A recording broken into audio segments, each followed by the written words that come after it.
Hey there, this is Lyndsey Parker here for LPTV at Licorice Pizza Records with Oakland's finest, the Strange Ones.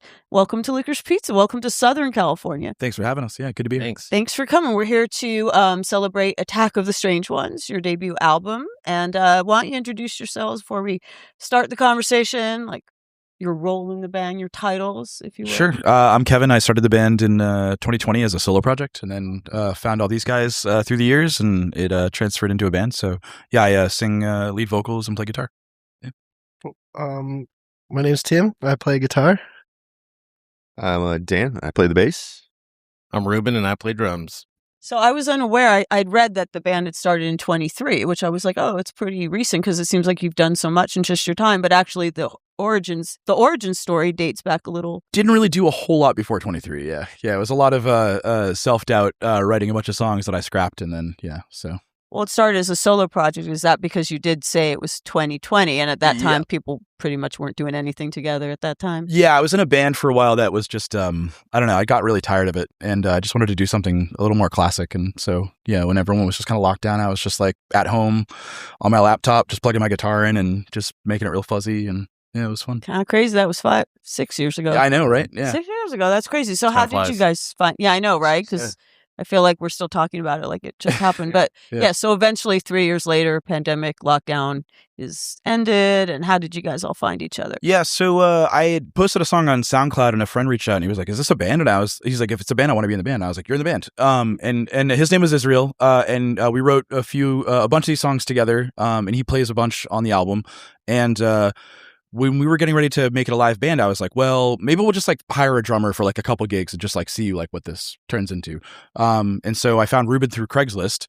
Craigslist. Yeah. I have good Craigslist karma, I think. So, not in like a killer Craigslist in some time. Yeah, like not like a killer way. Yeah. Like in like a friend's way. Yeah. The Craigslist friend. Yeah. Just friends of Craig, I guess. But yeah, so we found Ruben through that, and we paid him for a couple shows, and I was like, yeah, I don't know if I can do this anymore. And he's like, yeah, that's cool. I'll just like be in the band. And so that was cool. And then and Ruben introduced me to Tim, and Tim started playing us with when Israel left the band. And then the bass player we were playing with got COVID for our album release party. Oh no! So like it was the pandemic was not over. Yeah. And so I was like, well, the hired gun thing worked out last time. I'll just find a hired gun bass player. And in walks Dan, who learned the entire album in a day and a half. And then, we just really liked Dan's vibe, and we had just asked him to join the band. So, yeah. So that was about a year ago, January last year. Also on Craigslist. Yeah. So, again, I don't more think Craigslist. People use Craigslist really anymore since they stopped the doing only two people that use it, actually. Yeah. Well, they stopped doing the casual encounters, I believe. And I think that hit their traffic. I know. So I had to start using it for musicians instead. You know what I mean? So, yeah. As long as you found it useful still. Yeah. I don't know why I know that, but somehow I know that like they cracked down on the casual encounters. Yeah. I think it was a big Craigslist killer. I don't know. Yeah, it was a big cultural movement, I think. Yeah. Or cultural moment. Yeah. As is this. Yeah. As is this very interview. Yeah. So I know you've probably been asked this question before, but it's about the name because I am a big Supergrass fan. Same. And I don't know if the name is a nod to them. Absolutely is. Yay! Yeah, I'm a huge Supergrass fan. Okay, cool. Because you got like a lot of power pop in what you guys do. Thank you. Yeah. I always tell people the supers. So Supergrass, Super Drag, Super Chunk. Those are my Super Drag as well. Yeah. The whole first album was Sucked Out. Yep. And what's the lead singer's name? John Davis, which is funny because that's the same name as the lead singer from that band Korn. Jonathan Very Davis. different John Davis. Yeah. Very different. Yeah. But yeah, he did a solo record a couple years ago that I liked. Yeah. Yeah, so it's cool. So let's talk about some of the power pop stuff. As I walked in, I was very excited. I was watching you sound check before this interview. You were doing like a power poppy version of Always Something There to Remind Me. Yeah. More the Naked Eyes version, but Definitely. the Strange Ones version, a very power pop version. And I understand you're going to do an ELO cover tonight. Yeah. Which I'm super excited about. So yeah, I'm a big power pop person. So let's cliche question, but let's talk about the influences. Yeah. I mean, definitely Supergrass. Buzzcocks. They're my third favorite band of all time. Yeah. Second or third. Yeah, I love that band, and I was honestly the real influence for the Strange Ones. Not to name drop, but I had a band I was in opened for Billy Joe Armstrong's side project, The Long Shot, a bunch of years ago when he was first doing it, and I was just like, this record's awesome. These songs are so fun. Watching them do that, and I was just like, I just want to do something like this, and so I was like, really inspired by like the type of music that he was listening to or inspired by. And I love his project Foxborough Hot Tubs too, but that Long Shot record I really liked, and I was like, I want to do more classic rock and roll stuff like this. And so when I was hanging out with Israel, he was like, listen to this record, and I was like, how have all of these records been sitting around my entire life and I've never heard them? What were some of the records? It was like I mean, like I knew like the Go-Go's and I knew all the hits or whatever, but like I never really got into that first Go-Go's record. And Best debut albums ever. Yeah, and like This Town is like still like one of my all-time favorite songs, and I've been trying to do a Strange Ones cover of This Town, and I'm just like, I don't think I can do it. Try it tonight. You know, we're in LA. The song's about LA. Yeah, You're in this town. Yeah. This would be the place to try it. Yeah, but like big like Elvis Costello, like I've always loved Elvis Costello. And yeah, so like those types of things. But I mean, these guys all bring in their own kind of style to it, and it's been a nice transition of like me trying to do something as a solo project, and then what they bring to it to transfer it more into like an actual band that is weathered and playing these things and locking it in. So yeah, but you guys have what do you guys bring into it? I mean, yeah, the Clash. I mean, I like the Clash for sure. I've always liked pop punk and fun drumming, stuff that I would like to play live, and I try to bring some of that into this band, and we all just have a good time. Yeah. I do love the fact that you guys, what do you bring? Yeah, just all the classic kind of melodic bass players, you know, from the Who stuff, John Paul Jones, you know, Geezer Butler, kind of our local stuff like Matt Freeman from Rancid is a big influence of mine. Duff McKagan, like any of the melodic bass players, you know, I really love. So that's kind of my influence. I could talk about the Buzzcocks for like the rest of this interview. Nice. I love them so much. I was so devastated when Pete Shelley died. I got to interview him twice. No way. I was nervous. It was early in my career. I was pretty nervous about it. But yeah, I mean, lyrically, like I think he's so underestimated as a lyricist. Does he affect or influence what you write about? Definitely. It gave me a nice lens to look at what's a nice power pop or punk song that can be about love or relationship that isn't like so trite and emo, you know? And I loved the Buzzcocks when I was in high school, but I didn't really like, I don't know if you've ever experienced it in your life, but as you get older, you go back and revisit things. You're like, wow, I didn't really appreciate this for what it was. And I like it so much more now that I've like heard more records or been through stuff or played in bands or whatever.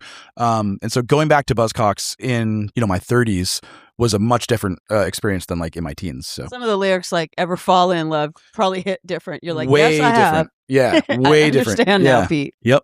Very cool. So you mentioned Rancid and like local bands and stuff. So I want to talk about the Bay Area scene. It's famous for bands, obviously, like Green Day and Rancid and AFI. But maybe a naive question, but what's it like nowadays? Pretty amazing, actually. Yeah. So we started a little small record label called Minor Chord Records, and we were focusing on doing split 7 inches to pair 2 bands together and do a cross promotion. And we've been doing local digital albums, not pressing, but compilations. And so through that, we've met a bunch of new bands because as we ask bands to play, they're like, oh, reach out to this band. They're awesome. So we've met a bunch of bands through that. Other bands have met each other. It's been this big cross promotion thing. We've been doing showcases to feature bands that we've been having on comps and splits. And so like through all that, we kind of just like, there was this thing already happening of like post-COVID, everyone's like really excited. There's a bunch of new bands. Venues are closing. New venues are opening, so it's a little shaky, but I think people are like really appreciating it for what it is. And so there's a lot of excitement. There's a lot of really excellent bands that are coming through, and so it's just a really great time to be in the Bay Area music scene right now. What are some of the bands you want to shout out, your peers? Yeah, I mean, definitely, our friends Delta Wave. We did our first split with them. The next split that the label is putting out is with our dear friends Dear Motorist and Dark Satellite. Our friends Kuva Bimo, Switch Crooks. We're actually Crop Top, probably one of my favorite bands I've ever seen. It's like early Modest Mouse meets like Devo kind of stuff. Yeah, it's really good, and they put on such a good show. It's really fun. They all need to come to Licorice Pizza and play. I'm gonna drag them down here by their ears next festival. Time. Yeah. Minor Chord Festival. Yeah. And then our homies Pinfall are actually in town right now. We saw them out front. They stopped by to say hi. And when we're done here, we're going to go catch them at Redwood in downtown. Very cool. Yeah. So Gilman Street's still open, right? Yeah, we did our first Minor Chord festival showcase at Gilman. It was a 2-night show. And so the people at Gilman have been really good to us. We have a great relationship with them. We love playing there, and it's still going strong. Yeah, we're playing there on the 23rd, right? We are. Yeah, we're playing there. I can't remember the bands off the top of my head right now. But I made a Rosemary's Baby poster. That's what I remember. So, yeah.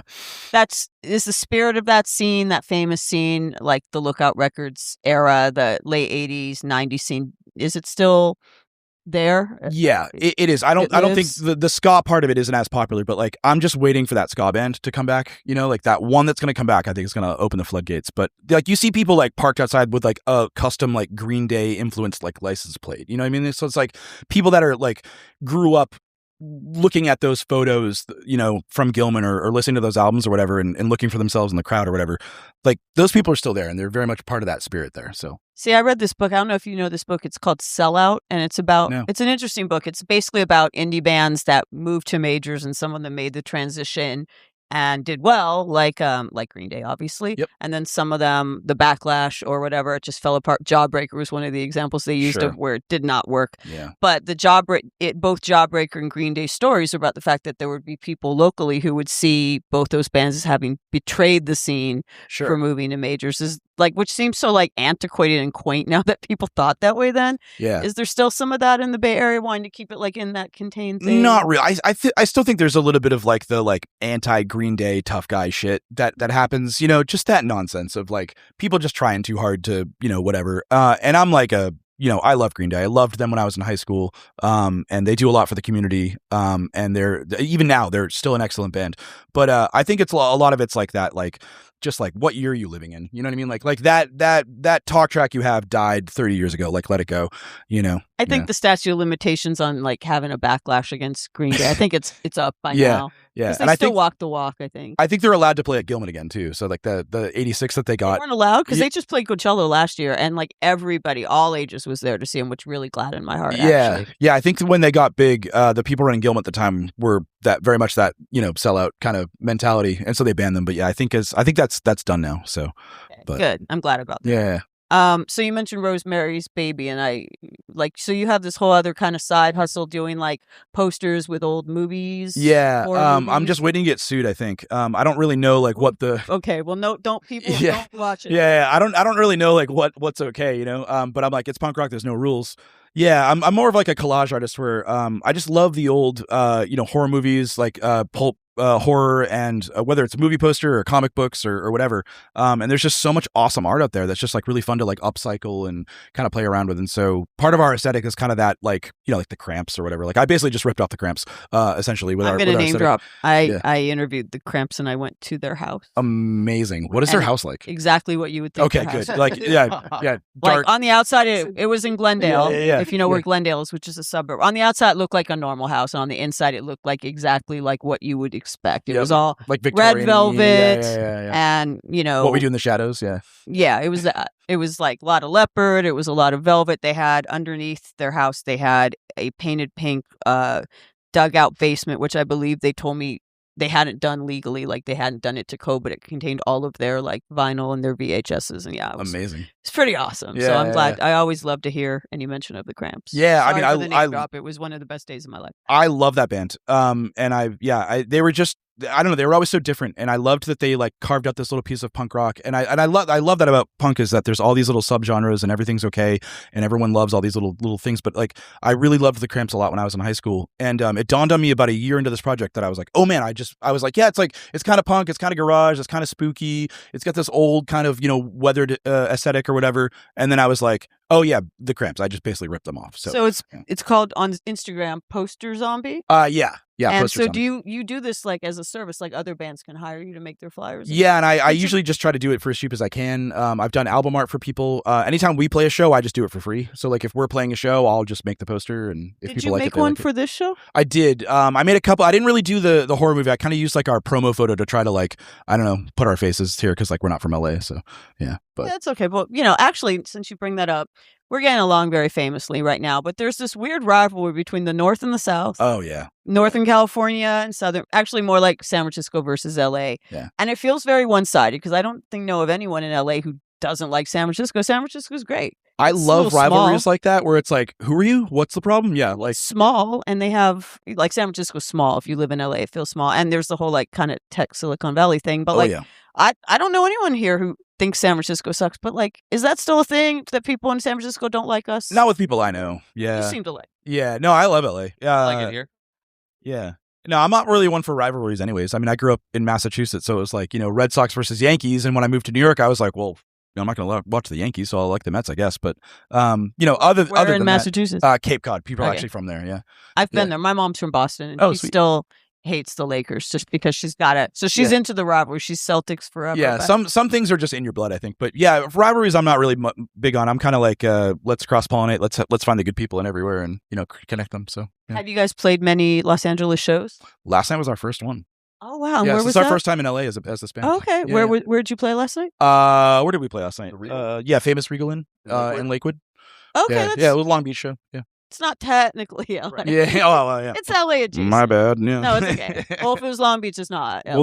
Well, then this LA is our first LA show. This is your first LA show. Studio City is the Valley, but as someone who's from the Valley, I can tell you it's part of LA County. Nice. It's part of LA City. You're in LA proper. But what have you thought of Southern California as a band? Wonderful. Yeah, super reception. Oh, really welcoming. We met some bands last night that we played with that were super welcoming. Their friends that were there, like, yeah, everyone was really nice to us. And we were like, yeah, how do we just play shows with you guys all the time? So we're kind of like, let's just like come down more often. So that's so cool. So you obviously are a very self-contained indie unit. You have your own label, you do your own arts, you're part of like a thriving scene that you support very well. How hard is it?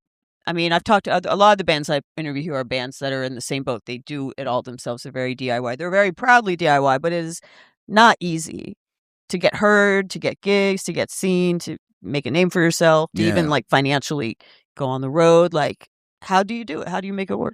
I don't know. I think we're like kind of figuring it out as we go, really. But I don't know. I kept finding myself in this situation where I'm like, I wish there was like a thing that was doing this, and then nothing's happening. So I'm like, all right, I guess I'll just do it, And I'm lucky that these guys are just like so down for whatever, like, oh, let's get the car to go to LA. Oh, let's get in the car and go to Reno, whatever it is. Like, they're just on board for it. So, I think it takes, someone willing to have ideas and other people just willing to like be on board for it, So would you sell out and then be banned from Gilman Street if a major label came dangling a giant novelty, 100%. Novelty check? I would rather do this and hang out with you and talk music than like, to punch keys on my keyboard any day of the I would rather do this for work than anything. Yeah. So yeah, if that's selling out, then I'm a sellout. But it seems like your spirit's in the right place. I mean, even though you've only been a band for 2.5 years at this point, it seems like you've done quite a lot in the short time you've been together. I think I just I think my ADHD brain just is like, hyper fixated on this little thing, and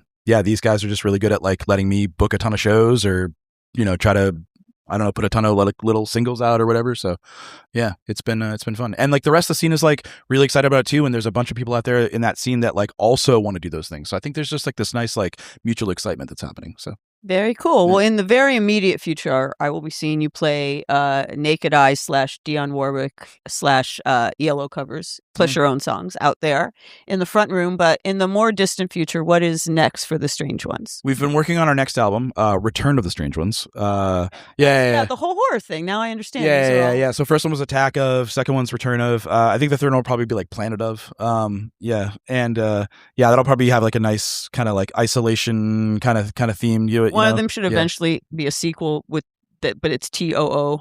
Yeah. Attack of the Strange Ones 2. Yeah, also something. Yeah. Okay, so when is the return coming? I'm not sure. I've been like really sick, and so I have like a lot of vocals I have to record. I'm sorry, you okay now? Yeah. Just but like it seems like every other week I get like a sore throat from a show or something. Because I don't really know how to sing all that well. So I just kind of put everything into it. I'm like, did I do it right? Protect your instrument. Yeah. I don't know how to do that. Yeah. So that's probably on the work on that. Yeah, for this year. Yeah. But yeah, so we're working on that album. The label's going to be pretty busy. I want to do 6 splits this year for the label.